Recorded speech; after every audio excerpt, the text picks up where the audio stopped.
Uh-oh. Terrible.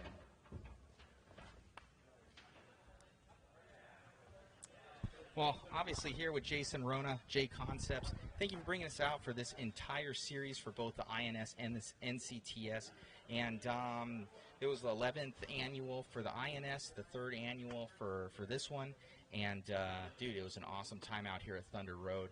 We crowned some champions. And this is kind of like a wrap-up for this year, as well as going into next year. How are we looking for everything?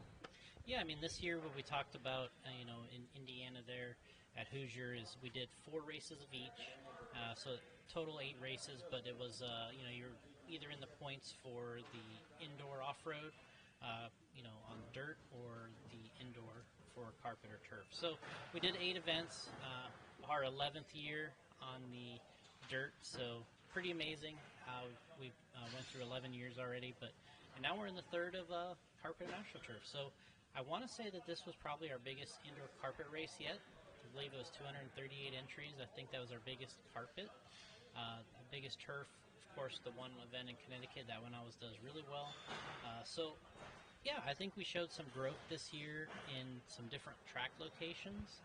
And this track specifically, we had 2 good independent classes. We had a 17.5 independent and then 13.5 independent for four-wheel here, which I think were 2 of our biggest classes.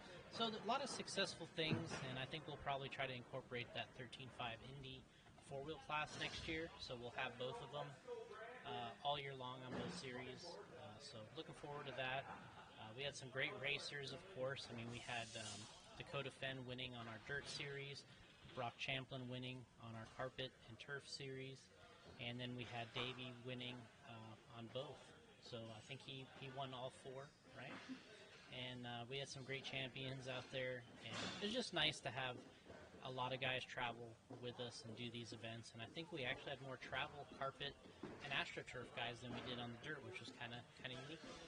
No, most definitely. I think the entire series, you really put on an event here. You bring out a lot of guys, and it attracts so many people from all around the country.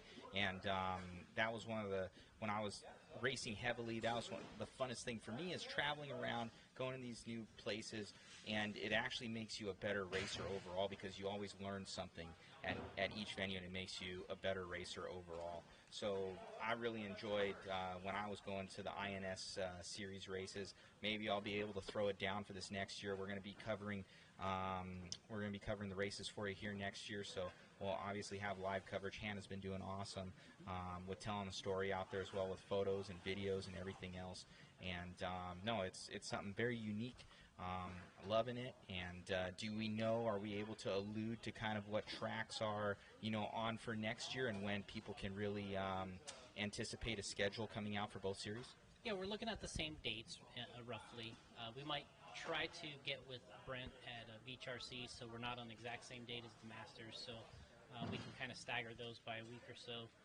That'd probably be the only change there, and the rest of the dates should be pretty much identical. The only thing is we're going to go back to 5 races next year on the dirt side. We're going to start in San Diego, actually, at SDRC. That'll be in February. Then we're going to go to Adrenaline RC, which is in Winchester, Virginia. That'll be the 2nd race. Then Hobbyplex for the 3rd race. Then the 4th race will be at Hoosier, where we're at in Indiana. And then the 5th race will actually be at Hobby Action, our finals, at the end of the year. So we're moving Hobby Action out of the summer, so we don't have to be there during July. And we're moving Omaha out of the winter, so we don't have to be in Omaha in February. So we're trying to do a little more temperature adjustments to the series there, going back to the 5 races. And then on the carpet and turf, we're still going to keep the 4 in the same locations, roughly the same time of the year for all of them, except for this one. We'll probably stagger a week or so with Masters. So if there's somebody that wants to do both, because a guy like a Dakota could have, and many others, could have ran this race also and competed in the points with Brock and others, and he was a commitment down there at the Masters, which I believe he just won their Master title. So he, out of the 3 classes, I believe he won combined there. So good for him going down there and getting that win. Yeah, so that's really the only change. We're going to go the 5 races back on dirt 4 races on this, and a couple new locations on the dirt side, which I think is going to be interesting. I think it's going to really be cool. So you guys look forward to that next year. We'll see you in 2022. Thank you for tuning in this weekend. And it's time to go get something to eat. Thanks, buddy. Yeah. Thank you. Thank you.